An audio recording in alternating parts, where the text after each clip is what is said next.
반갑습니다. 스케치TV입니다. 오늘은 패비 윤씨의 묘를 찾았는데요.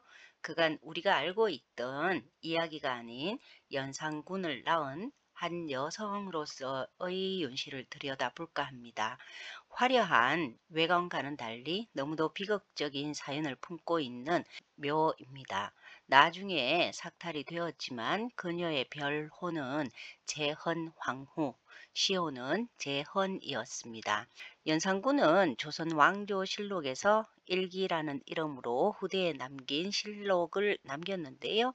중종 반정으로 집권한 이들이 연산군의 비행을 과장하기 위해서 사초의 내용을 윤색한 흔적이 보입니다. 패비윤 씨는 성종 4년 후궁으로 간택이 되면서 수기에 봉해졌는데 아버지가 일찍 돌아가시고 어머니 밑에서 가난하게 자랐다고 알려져 있습니다. 후궁 시절 윤 씨의 평판은 매우 좋았는데요. 조선 왕조 실록에 따르면 성품이 부드럽고 아름다우며 마음가짐이 깊고 고요하고 현명했고요. 검소하고 소박한 성격에 흐름한 옷을 입고 모든 일을 정성스럽고 조심스럽게 하여서 왕실 어른들이 예뻐하는 것은 물론 다른 후궁들이나 성종하고도 사이좋게 지냈다고 기록되어 있습니다. 그러한 이유로 성종의 첫 번째 왕비가 죽고 두 번째 중전을 간택할 때 당시 임신 중이기도 했지만 좋은 평판을 가진 윤씨가 중전으로 거론되는 것은 당연했습니다. 중전의 자리를 제안받은 윤씨는 겸손하게 사양하는 모습을 보였기에 당시 세조비이자 대왕 대비인 정희왕후, 그리고 예종의 계비 안순왕후, 왕비는 되지 못한 채 소회 왕후로 있다가 세조의 적장자였던 아들 의경 세자가 18세에 사망한 이후에 동생 자을상군이 성종에 오르면서 덕종으로 추전이 되었고, 이후부터 인수대비로 불린 윗전들로부터 더욱 신뢰를 얻었다고 합니다. 사실 윤비의 성격을 정확히 우리는 파악할 수는 없습니다. 그녀와 그녀의 아들 연산군이 역사의 패자로 남아 있기 때문에 객관적 기록을 했다고 볼 수 없는 가혹한 기록만 남았을 가능성이 많아서 사료를 완전히 신뢰하기 어렵기 때문입니다. 하지만 많은 자료들 속에서 윤비가 출산을 전후로 성격이 바뀐 것만은 사실인 것 같습니다. 이것은 산후 우울증 증상과 비슷하고요. 그 산후 우울증이 누구의 보살핌도 없이 방치가 되어서 혼자서는 이겨낼 수 없는 지경에 이르러 결국엔 양극성 장애인 조울증으로 확대되었을 수 있다는 것이 일부 전문가들의 조심스러운 견해이고 성종실록의 여러 곳에서도 확인할 수 있었습니다. 왕비의 자리는 아무나 앉을 수 없는 자리입니다. 인내, 그리고 또 인내, 고독을 다스릴 수 있어야만 주변 사람들로부터 존경과 우대를 받으면서 살 수 있지만 윤비는 산후 우울증으로 인해서 그럴 수 없었던 모양입니다. 바람기가 많기로도 유명한 성종은 사초에 기록되지 않은 후궁을 포함하여 13명의 처와 첩을 두었고요. 자녀는 34명이나 될 만큼 윤비의 산후 우울증을 관심 가지지 않았을 확률이 높습니다. 성종은 많은 후궁으로도 모자라서 민정시찰이라는 이유로 여염집 여인을 탐하기도 했고요. 야사에서는 어우동을 만났다는 이야기도 전해집니다. 그러니 첫 번째 왕비였던 공해왕후가 혼인 후 6년이 지나도록 아이를 갖지 못했을 때 신하들이 후궁을 드릴 것을 권하자 곧바로 패비 윤씨를 맞았고요. 훗날 공해왕후가 사망하자 연산군을 낳은 윤씨를 왕비로 책봉했던 것입니다. 이렇게 남봉꾼인 남편과 서슬퍼런 인수대비, 후궁이 임신을 하여 아들을 낳고 왕비가 되었다는 이유 등으로 후궁들의 질투가 심해지자 가난한 친정에서 태어나서 의지할 곳 없는 21살 어린 산모가 제정신으로 그 험난한 궁궐 생활을 견디기 힘들었을 것 같습니다. 당시 성종의 총애를 받던 소용 정씨와 수기 엄씨와 관련한 투서 사건은 왕 대비였던 인수 대비와 성종의 심기를 건드려 왕비의 폐위에 발단이 되었고요. 대신들의 반대로 폐위가 되지는 않았지만 이후의 삶은 더욱 처참했을 거란 상상은 충분히 하고도 남습니다. 패비윤 씨는 아들과 함께 자신을 지키기 위해 경계심을 그럼에도 놓치지 않았습니다. 왕비가 된 후에 다른 후궁들을 투기하는 일이 발생한 것은 그와 무관하지 않았을 텐데요. 시간이 갈수록 총애하던 성종은 패비윤 씨를 가까이 하지 않게 되었고 윤 씨는 더욱 처절하게 살아남아야 했습니다. 거기에 궁궐 내 간신들도 패비 윤 씨를 가만두지 않았는데요.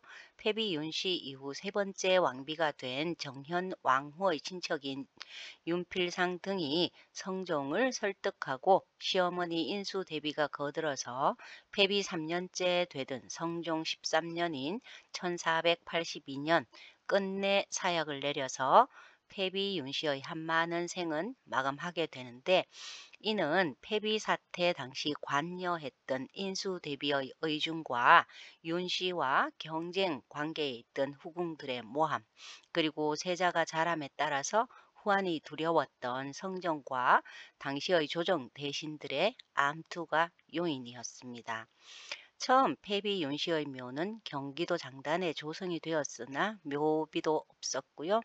뒤늦게 성종이 윤씨 지묘라는 묘비를 세우도록 허락했다는 기록이 있는 것을 보면 얼마나 대충 묘를 마련했는지 알 수가 있는데요. 한때 왕비였던 폐비의 묘가 일반인의 묘와 다를 게 없었다고 합니다. 연산군은 3살 때 어머니가 폐비되어서 곧바로 들어온 정현 왕후를 어머니로 알고 자라서 생모의 사사를 몰랐지만 성종이 아무리 단속을 해도 끝내 생모의 사사를 알게 된 연산군 역시 제정신으로 살아가기가 힘들었을 것 같습니다.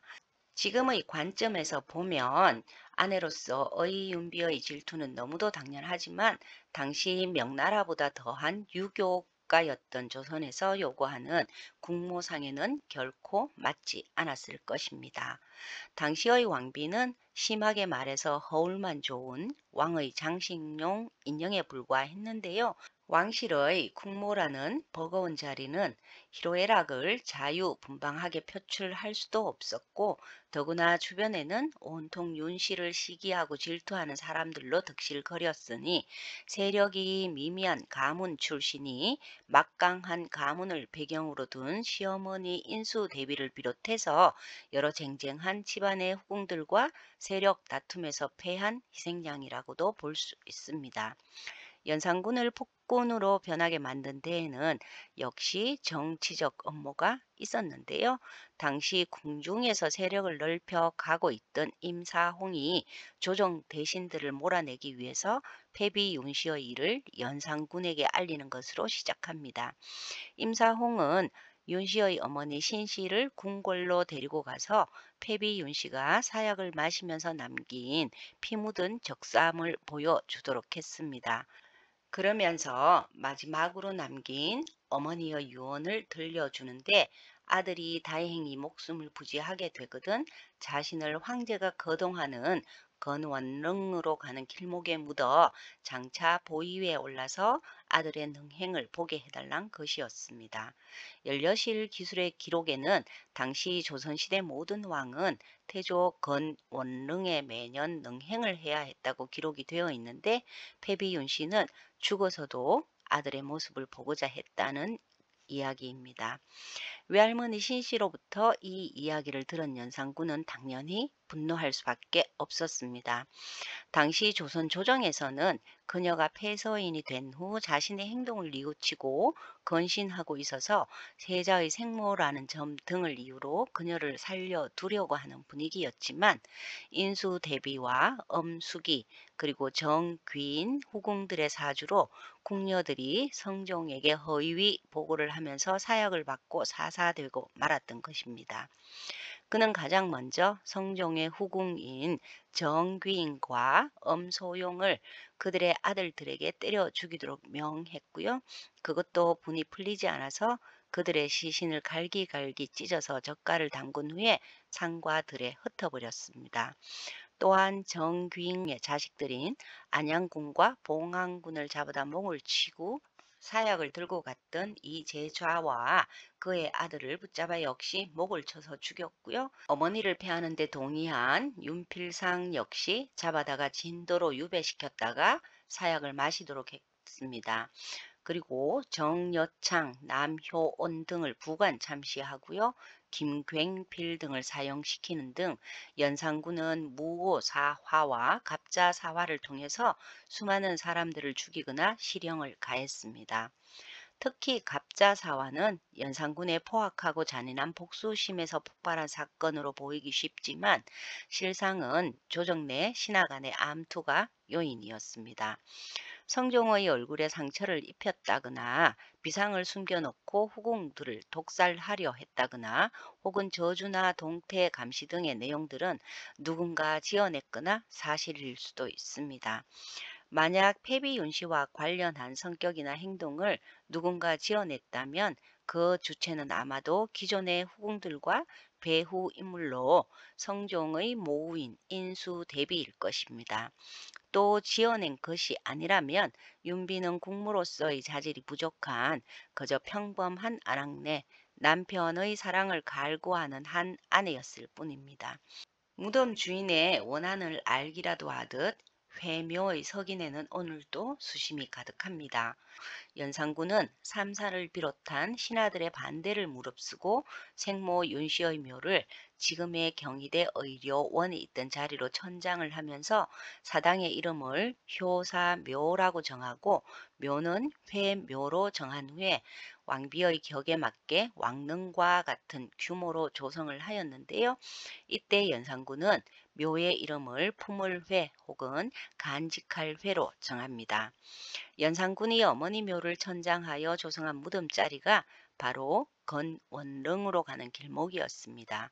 7살 어린 원자를 험난한 궁궐에 두고 떠나야 했던 어머니의 염려와 근심이 자식의 마음에 새겨졌을까요?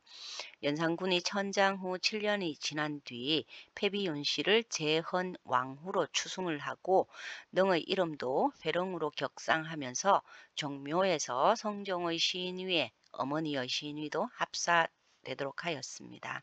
그녀의 한 많은 삶만큼 죽어서도 평온하게 눈을 감지 못하고 있을 것 같습니다. 양극성 장애에 해당하는 조울증은 연산군을 낳고 4개월 후 지난 시점에서 생겼다가 조금 괜찮아졌을 때 성종과의 사이가 좋아져서 이후 둘째 아들을 출산하고 또다시 6개월 전후 악화된 것을 보면 출산 후유증이 그녀의 조울증 증상을 더욱 가속화시켰고 남편을 포함하여 그녀를 품어주지 못했던 시어머니와의 갈등 그리고 주변 사람들의 견제와 음모가 결국 아들까지 폭군으로 만든 역사를 생각하면서 조금 우울한 마음으로 회묘를 둘러봅니다.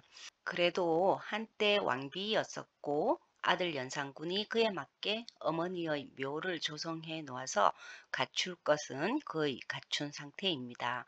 무인석의 조각 솜씨는 우수하며 우람한 크기를 자랑하지만 문인석과 무인석 모두 슬픈 표정을 짓고 있습니다. 연산군의 폐위와 함께 어머니의 신원 회복은 물론 시인위까지 아버지와 함께 잊지 못하고 묘소 옆에 묻게 한 아들은 어머니가 사약을 마시고 죽은 27세에서 2년을 더 살다가 강화도 교동도에 유배된 지 오래지 않아서 29세란 젊은 나이로 의문석의 생을 마치게 되는 처절한 비극의 모자의 운명이 드라마 왕의 남자에서 처연하게 처용물을 주던 연산군의 모습이 오버랩됩니다. 시와 그림 그리고 노래와 춤 등 왕이 아닌 다재다능한 일반 예술가로 살았더라면 어땠을까요? 어쩌면 그가 추었던 춤들은 어머니의 한을 풀어주려고 했던 것은 아닐까 잠시 묵념을 하고 태비 윤씨의 묘를 조용히 떠나옵니다. 감사합니다. 스케치TV였습니다.